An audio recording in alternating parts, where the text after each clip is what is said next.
Hola amigos, muy buenos días. Seguimos descubriendo quién es Jesús en el Evangelio de Juan. Hemos llegado al capítulo 18, al arresto de Jesús. Pero, ¿bajo qué circunstancias nosotros, los discípulos de Jesucristo, somos capaces de negar que le conocemos, que tenemos alguna relación con él? Bueno, vamos a ver la experiencia de Pedro. A él le sucedió y es muy criticado por eso, pero hay alguna razón de peso y que deberíamos de preocuparnos porque también a nosotros nos va a suceder.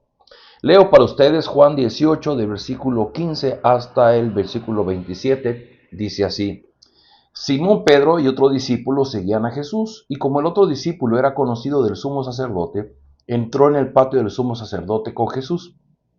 Pedro, en cambio, tuvo que quedarse afuera junto a la puerta. El discípulo conocido del sumo sacerdote volvió entonces a salir, habló con la portera de turno y consiguió que Pedro entrara. ¿No eres tú también uno de los discípulos de ese hombre?, le preguntó la portera. No lo soy, respondió Pedro. Los criados y los guardias estaban de pie alrededor de una fogata que habían hecho para calentarse, pues hacía frío. Pedro también estaba de pie con ellos, calentándose. Mientras tanto, el sumo sacerdote interrogaba a Jesús acerca de sus discípulos y de sus enseñanzas. Yo he hablado abiertamente al mundo, respondió Jesús. Siempre he enseñado en las sinagogas o en el templo, donde se congregan todos los judíos. En secreto no he dicho nada. ¿Por qué me interrogas a mí? Interroga a los que me han oído hablar. Ellos deben saber lo que dije. Apenas dijo esto, uno de los guardias que estaba allí le dio una bofetada y le dijo: ¿Así contestas al sumo sacerdote? Si he dicho algo malo, replicó Jesús, demuéstramelo. Pero si lo que dije es correcto, ¿por qué me pegas? Entonces Anás lo envió atado todavía a Caifás, el sumo sacerdote. Mientras tanto, Simón Pedro seguía de pie calentándose. ¿No eres tú también uno de sus discípulos?, le preguntaron. No lo soy, dijo Pedro, negándolo. ¿Acaso no te vi en el huerto con él?, insistió uno de los siervos del sumo sacerdote, pariente de aquel a quien Pedro le había cortado la oreja. Pedro volvió a negarlo y en ese instante cantó el gallo. Bueno, tenemos brevemente dos eventos. Uno que tiene que ver con Jesús. Había sido arrestado por los guardias, por los líderes judíos, los sacerdotes, los fariseos, y había sido llevado primero ante Anás. Anás había sido el sumo sacerdote, pero el emperador romano lo quitó del puesto y puso a su yerno, a Caifás. Pero en este momento la guardia lleva a Jesús ante Anás. Parecía que Anás todavía tenía la autoridad y antes que lo llevaran con él, que era el sumo sacerdote, lo llevaron con él. Y en el versículo 19 que leí, empezó el interrogatorio. Dice: el sumo sacerdote interrogaba a Jesús acerca de sus discípulos y de sus enseñanzas. El asunto es que los judíos tenían un sistema judicial y que el organismo que tenía que juzgarlo era el Sanedrín.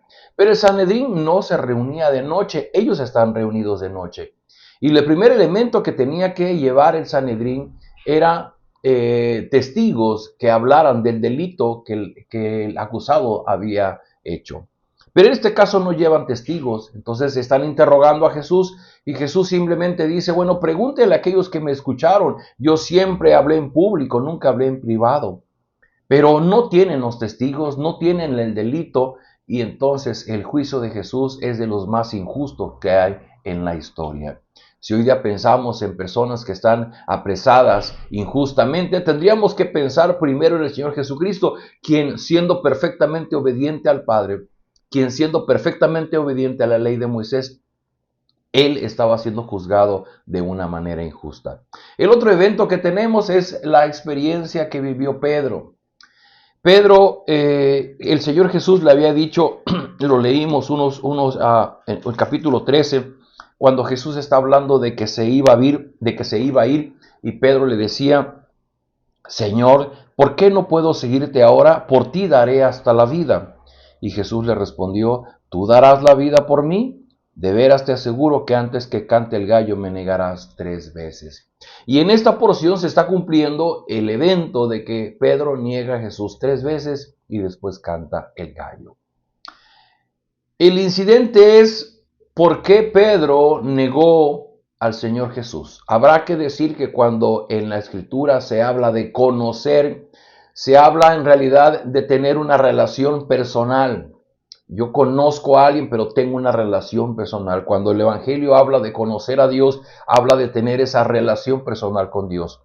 Y cuando están diciendo, tú conoces a Jesús, tú eres de sus seguidores, el hecho que Pedro diga no lo conozco, está diciendo yo no tengo ninguna relación con él. Pero ¿cómo era posible que eso sucediera si, por ejemplo, nos narra el Evangelio de Mateo, que en una ocasión Jesús les pregunta, ¿quién dicen ustedes que soy yo? Y Pedro dice, tú eres el Cristo, el Hijo del Dios viviente. Y Pedro acaba de decirle a Jesús unos días antes, por ti daré hasta la vida. ¿Cómo es posible que Pedro pase de un momento en el que promete dar hasta la vida y se presenta un momento en el que él dice, no lo conozco? ¿Dónde está el punto? ¿Por qué sucede esto? Porque es el punto de nuestra reflexión esta mañana y es lo que nosotros tendríamos que reflexionar.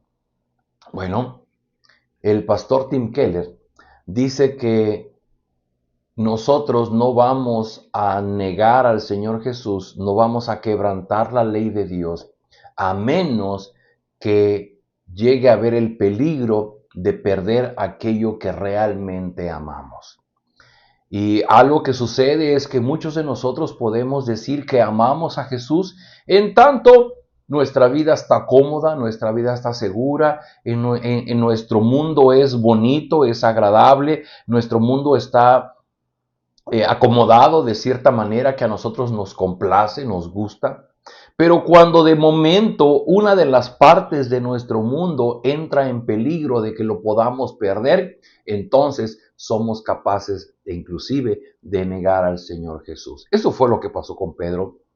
Se le ha criticado a Pedro por ser miedoso. Se le ha criticado a Pedro porque esa aparente valentía que él mostraba en todos los eventos anteriores es simplemente una evidencia de su miedo. Él reaccionaba ante el miedo y como miedo sobre reaccionaba ante los eventos. Cuando apresaron a Jesús, él saca la espada y corta una oreja.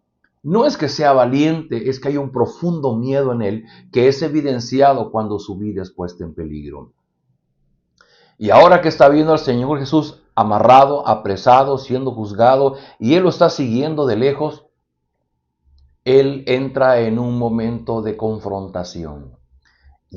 Si lo llegaran a decir, hey, aquí está uno de sus seguidores, de seguro también lo tomarían, lo apresarían para interrogarlo y hasta para castigarlo junto con él.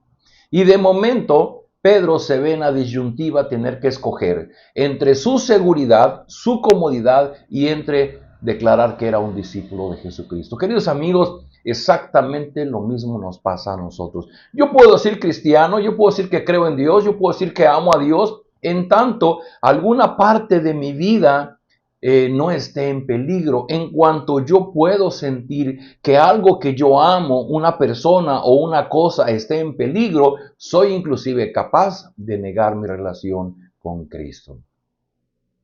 Queridos amigos, yo no sé si ustedes lo han vivido en el pasado o en este momento lo estén viviendo, pero sí te puedo decir algo. Todos corremos el riesgo de que en algún momento de nuestra vida tengamos que demostrar nuestra fidelidad al Señor Jesucristo en una sola cosa, en la obediencia a su llamado, a sus enseñanzas. ¿En qué momento yo voy a traicionar las enseñanzas? ¿En qué momento yo voy a traicionar el llamado del Señor Jesucristo? Cuando mi corazón anhelante y vacío, cuando mi corazón insatisfecho va en la búsqueda de aquello que le satisface, y entonces yo voy a romper las reglas, yo voy a romper los mandatos de Dios por conseguir aquello que mi corazón desea. O cuando me siento inseguro y siento que puedo perder aquello que amo, y entonces yo quebranto las reglas para correr tras aquello que llena mi corazón. En ambos casos, el punto es que todavía Jesucristo no es la roca que nos da la seguridad y la tranquilidad que nuestro corazón desea. Y entonces seguimos buscando fuera de Jesús aquello que pueda darnos lo que nuestro corazón realmente anhela. Te invito a que oremos. Padre, gracias por esta palabra, porque podemos ver en Pedro a uno de nosotros, una persona vacilante, una persona que no ha madurado, una persona que no ha comprendido lo que significa una relación personal con Jesús. Perdónanos si en algún momento nosotros también hemos quebrantado esa fidelidad y ese amor que decimos que te tenemos. Y hemos corrido en la búsqueda de nuestro propio placer, de nuestra comodidad, de nuestra seguridad o de aquella de las cosas y las personas que nos rodean. Oh Padre Celestial, danos esa capacidad de ser honestos, ser sinceros delante de ti y reconocer nuestras debilidades. Te rogamos que a través de tu Espíritu fortalezcas nuestra fe, nuestro amor a ti, para que en medio de la lucha podamos ser sabios y poder discernir y poder mantenernos fieles al Señor Jesús.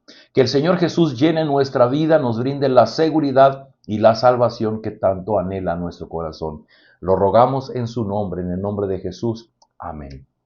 Queridos amigos, nos vemos el día de mañana.